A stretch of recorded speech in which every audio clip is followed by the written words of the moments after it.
Assalamualaikum warahmatullahi wabarakatuh. Perkenalkan, saya Yunda Anissa, NIM 06061281924075. Di sini saya akan mempresentasikan evaluasi pembelajaran penjas. Nah, materinya yang pertama itu ada hakikat evaluasi dan macam-macam evaluasi, dan yang kedua analisis butir soal dan cara menilai, dan yang ketiga kaitkan tema A dan B dengan implementasi kepada peserta didik. Selanjutnya ada hakikat evaluasi. Hakikat yang artinya pemikiran evaluasi yang berarti penilaian atau pengukuran dan pendidikan. Pendidikan adalah proses belajar mengajar.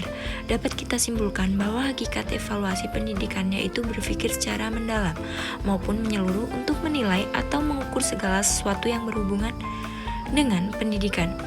Dalam dunia pendidikan, evaluasi mempunyai arti yang sangat penting karena dari hasil evaluasi inilah nantinya akan digunakan untuk perbaikan dalam proses kemudian diteliti lagi sehingga dapat menyempurnakan setiap kegiatan di dunia pendidikan.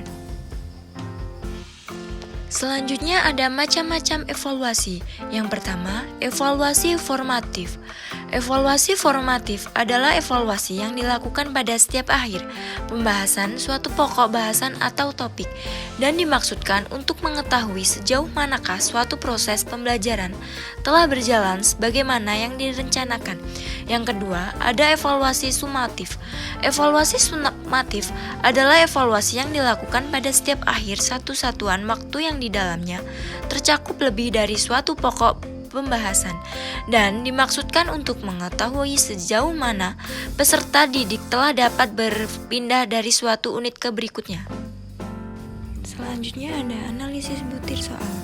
Menurut Niko 1996, kegiatan menganalisis butir soal suatu kegiatan yang harus dilakukan guru untuk meningkatkan mutu soal yang telah ditulis. Kegiatan ini merupakan proses pengumpulan, peringkasan, dan penggunaan informasi dari jawaban siswa untuk membuat keputusan ternyata setiap penilaian. Selanjutnya, teknik penilaian. Yang pertama ada tes tertulis, dan yang kedua ada tes lisan, dan yang ketiga ada tes praktik, dan yang keempat ada penugasan individu atau kelompok, yang kelima penilaian portofolio, dan yang keenam jurnal, yang ketujuh penilaian diri, dan yang terakhir itu ada penilaian antar teman. Selanjutnya ada implementasi peserta didik.